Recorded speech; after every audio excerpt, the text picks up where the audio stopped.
Tahu nggak sih sebenarnya kasus-kasus yang terjadi saat ini kemarin-kemarin itu yang jual beli ginjal itu tuh udah pernah. Itu mah sebenarnya kasus klise menurut gua. Ya, makanya kan sekarang muncul lagi kan yang kasus yang baru itu kan yang Iya, yang di Garut. Garut kalau Jawa nggak Barat, iya. Iya, itu bisa itu kenapa sih? salah. Nah, Itu sebagai orang ini ya awam ya, itu kan kok bisa nongol lagi?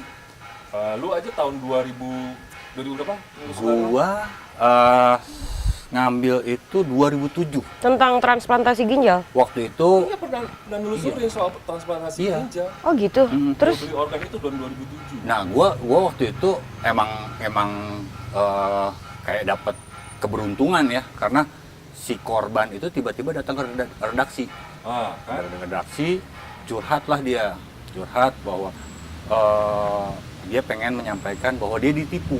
nah, Kan saya pikir apaan sih ini kasus apaan sih gitu. Terus saya pelajari sebut aja orangnya X lah. X ini salah satu tergabung dalam manajemen band terkenal. Ya. Sampai saat ini terkenal. maksudnya ini yang butuh ginjalnya? Yang menjual Yang menjual? ginjal. Oke. Yang menjual ginjal. Nah, datanglah ke redaksi malam-malam waktu itu orangnya usia sekitar 28 sampai 35 tahun. Dewasa muda lah ya. Dewasa pada saat itu. Datang ngobrol berawal dari warung kopi depan kantor. Kita ajak masuk, ngobrol. Terus sampai nangis. Pikir ini apa ya menariknya ya dari sini karena terus terang selama karir gua di jurnalistik ini kasus baru bagi saya menarik juga nih apa sih yang terjadi dan saya nggak berpikir ini kasus kayak peristiwa gitu ini harus penelusuran. Nah kita ngobrol lah sama waktu itu ada koordinator liputan ada kameramen satu. Kita ambil testimoninya, ceritalah dia bahwa dia berawal dari baca iklan koran yang membutuhkan golongan darah A, sesuatu golongan darah O kalau nggak salah waktu itu, golongan darah O, berbadan sehat, laki-laki, bla bla bla bla. Karena dia butuh uang waktu itu. Dia apply lah, dia mengirim saya CV. Ketemulah dia dengan seseorang lagi di Jalan Gajah Mada di salah satu fast food gitu. Ngobrol di situ, ternyata dari obrolan itu tidak melulu soal darah, bukan soal darah. Di situ dia diminta, oke, kalau misalnya kamu berminat, periksa dulu kesehatan, periksa dulu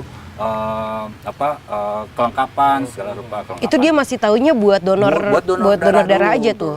Dulu dibawalah mereka sepakatlah dengan janji-janji mereka berangkatlah ke rumah sakit di daerah Pluit.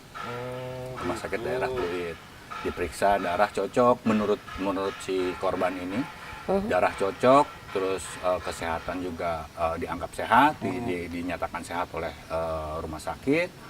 Terus dia ada kontrak berikut, pertemuan berikut sama si orang ini, ya saya menyebutnya calo karena bukan dia yang membutuhkan ginjal tersebut. Belum ketemu nih ya? Belum ketemu. Ginjal. Oh, belum ketahuan.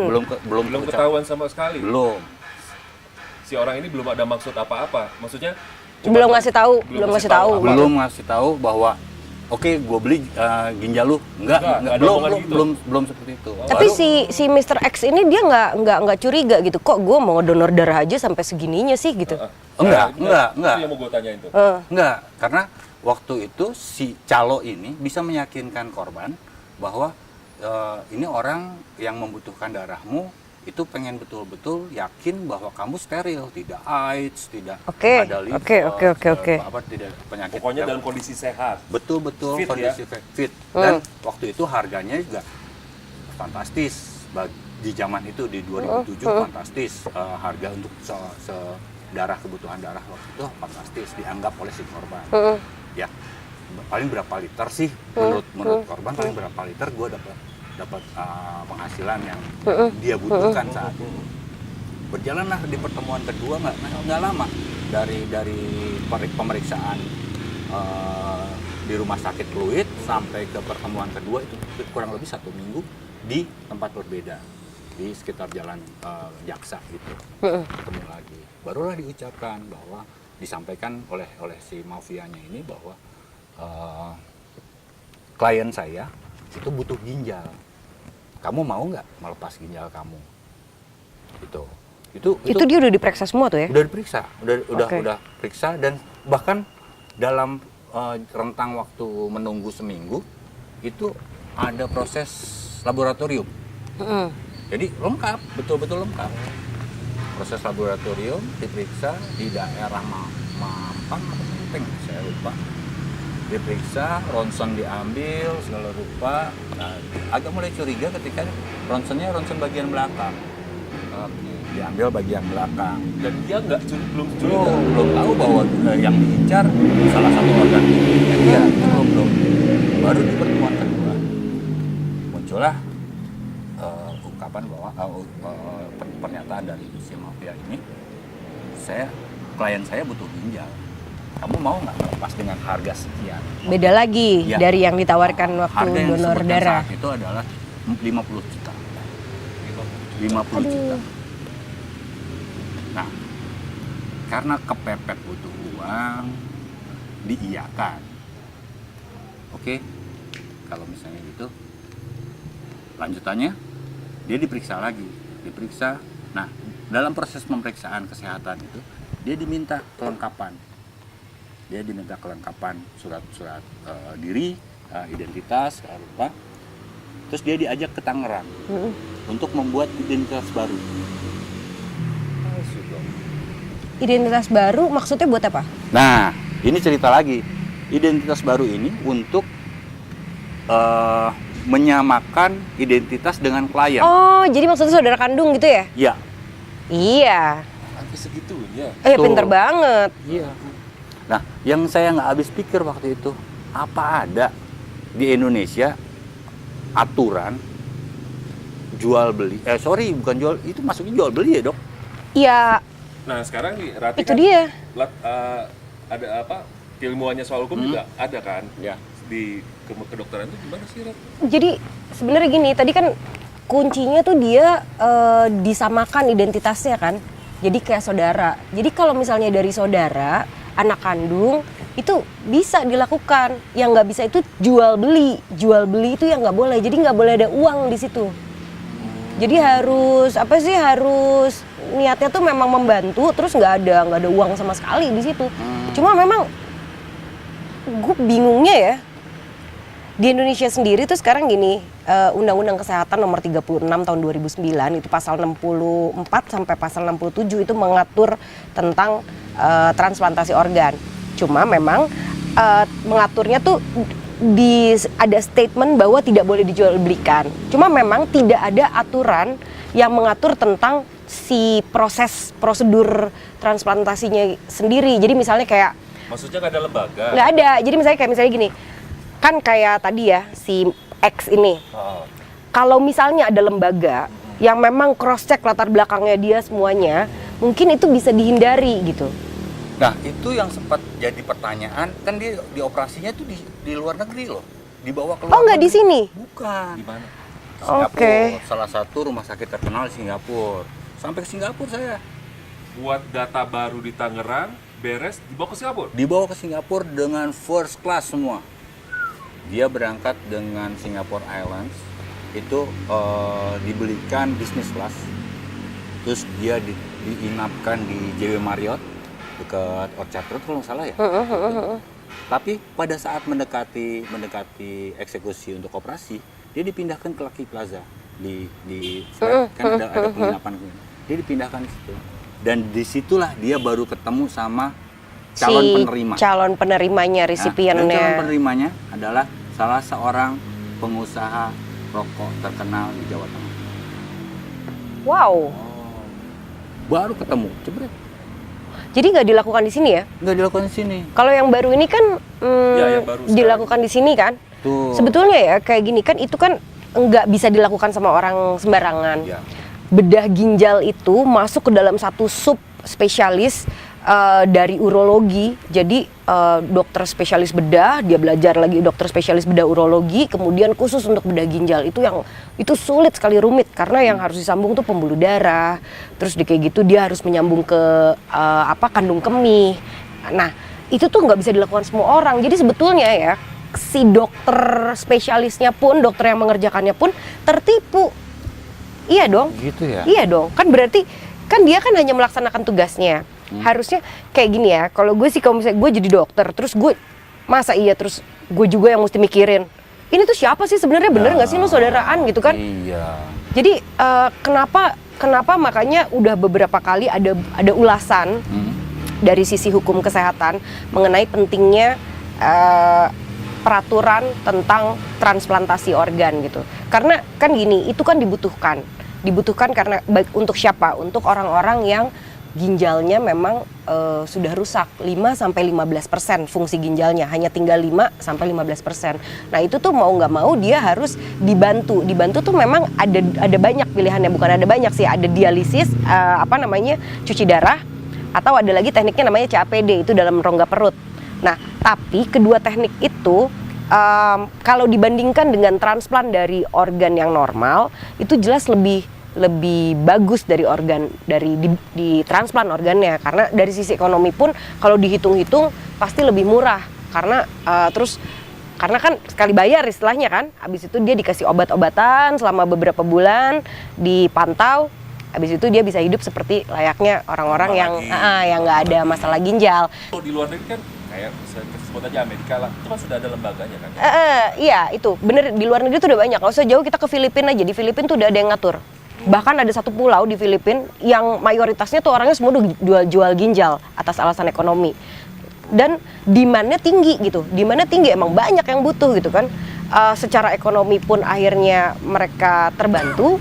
Kemudian kan itu kan melalui filtering yang panjang kan. Jadi kalau misalnya lu ada sakit ya nggak mungkin juga gitu diambil ginjalnya. Nah, makanya kenapa harus ada yang mengatur tuh, karena kayak gitu, jangan-jangan yang diambil itu orangnya nggak terlalu sehat. Jadi akhirnya merugikan buat si pendonornya. Si penerima. Dua-duanya, pendonor dan penerima, ya kan? Si pendonornya juga akhirnya dia hidup dengan satu ginjal yang ternyata nggak sehat banget, kan jadi rugi buat dia. Padahal dia kan maksudnya kan dia mau nolong, udah kayak gitu dia butuh secara ekonomi gitu kan. Tapi kalau misalnya dia nggak diperiksa bener, terus ternyata ginjal yang satu lagi yang ketinggalan itu fungsinya udah turun juga, terus taunya malah dia yang berapa tahun kemudian butuh ginjal, ya kan? Proses pemeriksaan ketika orang yang ingin mendonor itu berapa lama sih prosesnya? Itu berkali-kali, ada berlapis-lapis, bahkan sampai seminggu sebelum dilakukan transplantasi ginjal itu akan dilakukan screening lagi. Itu screeningnya banyak banget. Screeningnya tuh filtering gitu ya. Mulai dari yang paling sederhana tuh golongan darah, kemudian ada kecocokan jaringan gitu. Terus ada yang namanya penolakan, jadi dites penolakannya, karena kan badan kita bisa nolak kan. Kemudian untuk si penerimanya sendiri, dia tuh dikasih obat selama sebelum prosedur sampai selesai prosedur, dia dikasih obat yang menekan imunitasnya, daya tahan tubuhnya. Jadi dia tuh memang saat itu akan sangat rentan sama infeksi, karena kan nggak ada daya tahan tubuh kan. Tapi kenapa diturunin daya tahan tubuhnya, supaya dia badannya nggak nolak ginjal yang baru itu. Namanya juga ginjal baru, belum kenalan ya kan. Kalau misalnya tubuhnya bilang, ini siapa nih, malah jadi rusak juga.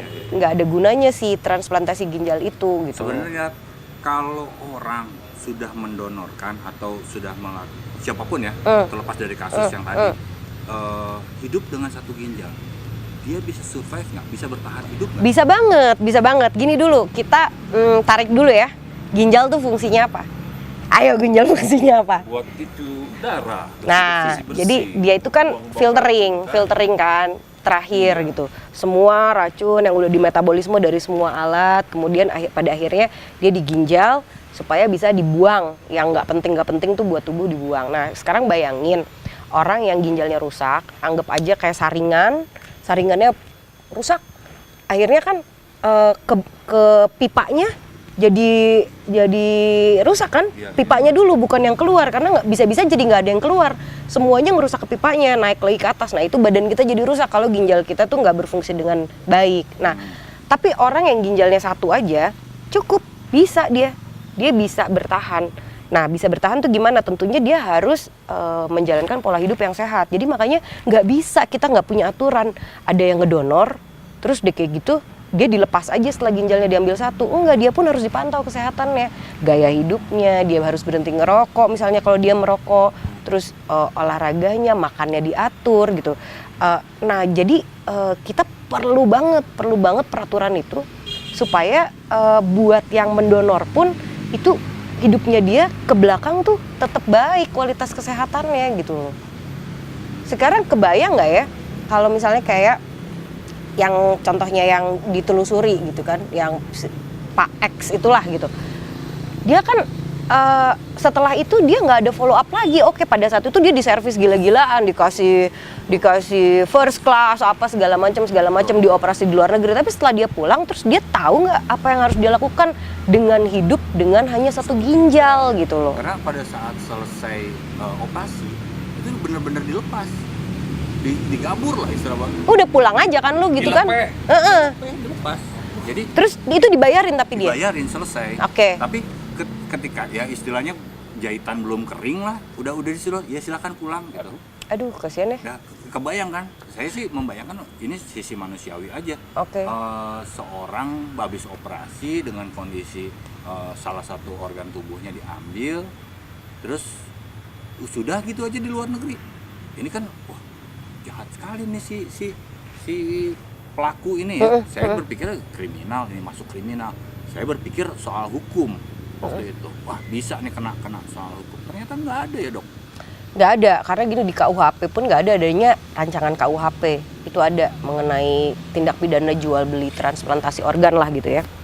Cuma memang kalau saya justru pengen nanyanya gini, itu dia merasa tertipu di mananya ya? Apakah kompensasi material yang diterimanya itu nggak sesuai dengan perjanjian awal atau gimana? Iya, terakhir ujung-ujungnya duit. Nah kan? Ujung-ujungnya duit. Karena dia kecewa karena apa yang dijanjikan itu tidak dia dapat. Dari janji 50 juta, dia nerimanya berapa coba? 5 juta. Aduh kasihan banget sih. 5 juta di Singapura dalam kondisi masih kebelek. Itu kita nggak bisa bikin ginjal loh, dihargain 50 juta aja kalau menurut gue sih keterlaluan gitu. Itu dia. Itu yang bikin saya tertarik untuk ini nih. Tunggu. Dari kacamata wartawan deh, jurnalis. Itu kan dia ngelihat di iklan. Ada sistem yang random juga sih. Kasus sekarang itu random gak sih? Nah, di Garut nih. Kalau maksudnya lu diapain, ambil, tiba-tiba break gitu. Nggak bisa dong. Nggak bisa. Itu nggak bisa dilakukan sama orang biasa. Bahkan kayak gue dokter umum aja, gue nggak bisa ngelakuin bedah ginjal, harus spesialis urologi. Urologi. Iya. Dan itu rumitnya. Rumit setengah mati. Nah, ini ada dari penelusuran itu muncullah kasus-kasus baru. Waktu itu kan muncul yang udah tayang, udah naik, muncullah yang datang lagi nih, orang-orang yang curhat lagi nih. Nah, ada katanya orang, bahkan ada yang memberikan info di salah satu negara di Cina itu mau lakukannya seperti itu, ambil orangnya, black, ambil organnya, serahkan ke yang butuh, yang perlu. Itu kejadian katanya. Jadi masih sumir karena gua waktu itu nggak telusuri itu karena kasus gua di sini aja cukup menarik. Indonesia, Singapura, terus orangnya dibiarkan balik lagi ke Indonesia dalam kondisi luka belum kering istilahnya gitu, dan tertipu. Itu ya sebenarnya dilindungi secara hukum tuh orang yang tertipu itu ya. Kalau saya berpikir tadinya KUHP ada. nggak ada, adanya rancangan KUHP, dan itu tuh kalau misalnya dijerat pakai rancangan KUHP itu kalau nggak salah tindak pidana itu hanya 5 tahun sanksi hukum. Siapa yang kena? Pelaku atau korban? Korban kah atau penerima? Sindikat dong. Sindikat yang kan itu kan nggak bisa satu orang ngerjain. Emang dikata bikin KTP gampang. Kita yang pindah beneran aja bikin KTP tuh udah mesti jelas gitu, ada dari mananya, apa segala macam, kepentingannya apa, kenapa pindah segala macam. Ini kalau misalnya dia sampai bikin adiknya gitu kan, berarti kan sampai akte-akte kelahirannya dong dipalsukan gitu kan. Nah, itu yang menjadi menarik di Singapura. Karena ya, dokter di Singapura gimana tuh? ketika gue sampai ke Singapura, gue telusurin dan nanya ke bagian penerimaan pasien. Si penerima pasien ini nanya balik ke gue, kok Indonesia agak aneh ya? Kalau misalnya ada pasien soal transplantasi ginjal terutama, itu pasti ID-nya tuh baru dibuat, atau aturannya kalian seperti itu. Itu info baru di sana.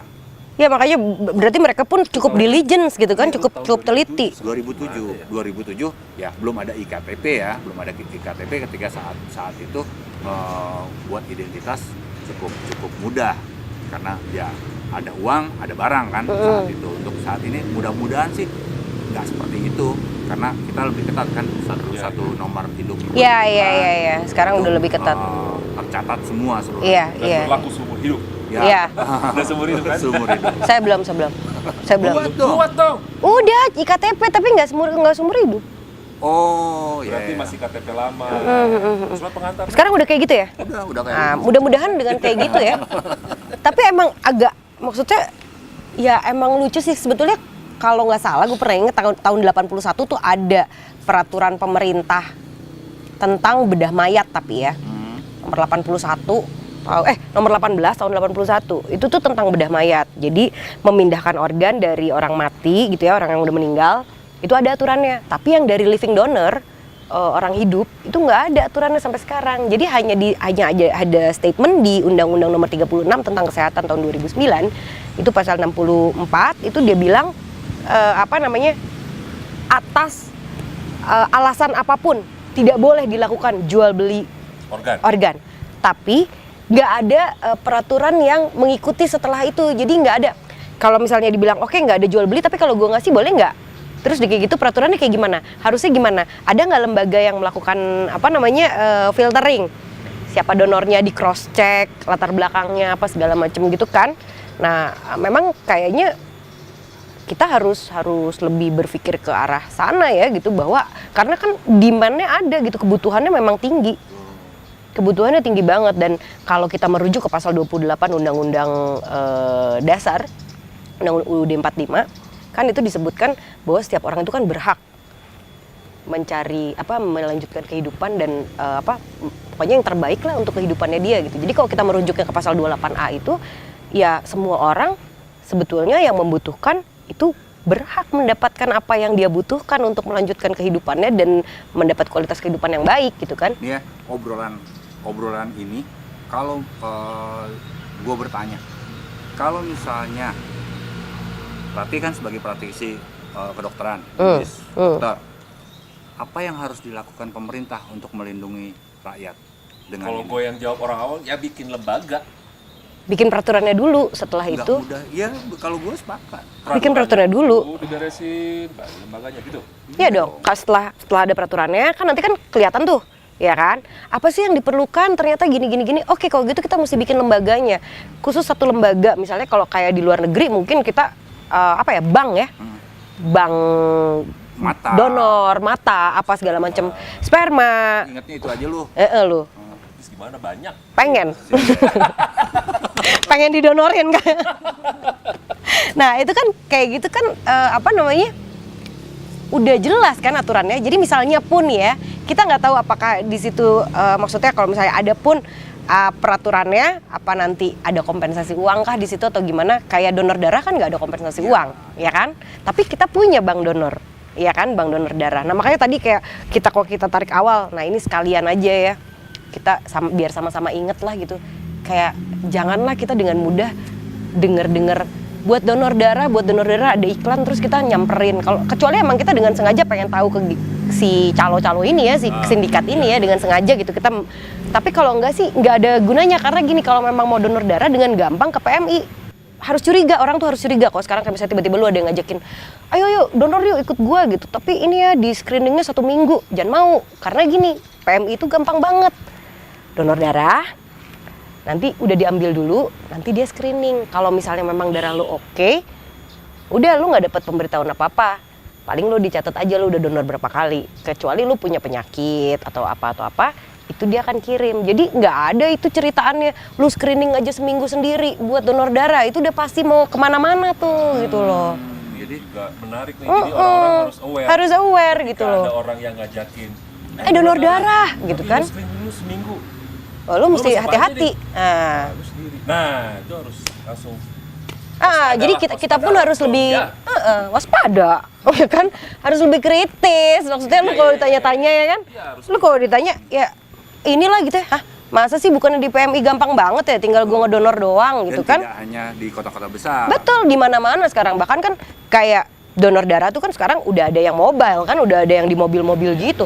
Pokoknya kalau donor darah tuh sistemnya gini, lu diambil dulu antara macam-macam ya, tergantung berat badan apa segala macam, 250 mili sampai 450 mili diambil dulu. Udah diambil dulu, abis itu nanti baru di screening. Kalau misalnya memang bisa dipakai, kalau nggak dipakai buat nyiram tanaman.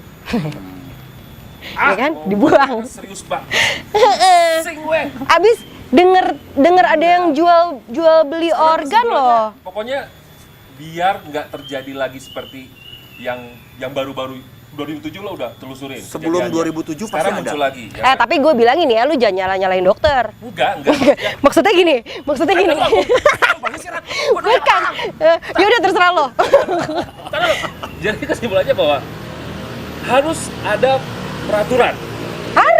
Harus banget. Peraturan jelas diputuskan di lembaga yang di Senayan itu dengan ahli-ahlinya, ya kan? Baru Plaza buat Senayan. lembaga.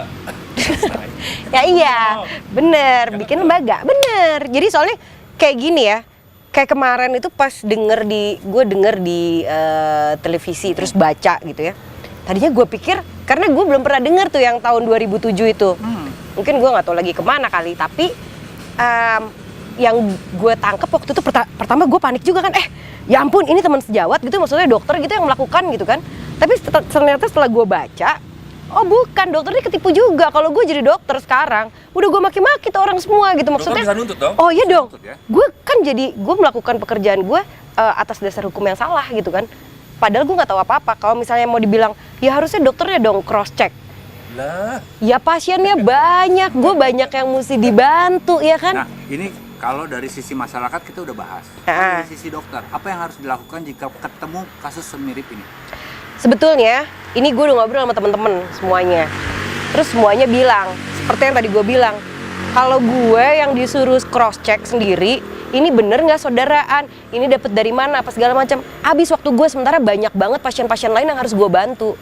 Jadi gue akan sangat terbantu kalau ada satu lembaga yang khusus melakukan itu semua, administrasinya lah gitu kan. Itu kan semuanya administrasi kan sebetulnya, cross check apa segala macam. Jadi gue ya tinggal kerja gitu. Toh memang ini expertise gue di sini, gue kerja, gue ngambil ginjal dari yang sana, masukin ke sini, terus make sure dua-duanya sehat terus untuk jangka waktu yang sangat panjang gitu kan.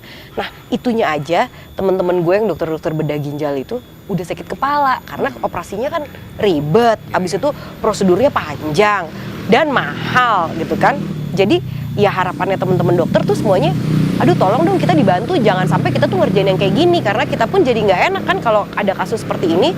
Terus orang pikirnya ekstrim kayak film-film gitu, tau nggak, yang di bedanya di batap gitu, terus dimasukin ke es. Kan nggak kayak gitu, ini kan yang ngerjain profesional dokter bener-bener gitu loh. Dia pun nggak tahu gitu apa latar belakangnya tuh apa ceritanya. Tahu-tahu orang datang, dok ini saudara saya, dia mau ngomong apa? Iya kan? Susah juga penelusurannya ya. Susah, nggak ada waktunya. Dan bukan kompetensi dokter juga. Iya, sekarang dokter bedah ginjal aja di Indonesia ada berapa banyak sih? Cuma sedikit loh, itu ekspertise yang sangat tinggi gitu. Ya mereka aja harus mengurusi banyak banget orang yang punya masalah di ginjalnya gitu kan. Harus ditransplant kah, atau harus diangkat malah satu dulu atau gimana. Ya sekarang masa iya sih dia juga yang suruh mikir gitu. Kan harusnya kita bagi-bagi tugas lah ya gitu, harus ada. Mau pindah kali? Mau hujan ya? Mungkin. Iya deh. Lihat ini ntar ya, dalam. Oh iya, gue pengen nonton juga dong yang itu. Pindah aja. Kita bahas lagi deh. Oke, oke, Siap, oke, oke. siap, siap. Sip, sip, sip. Oke, oke. Sip.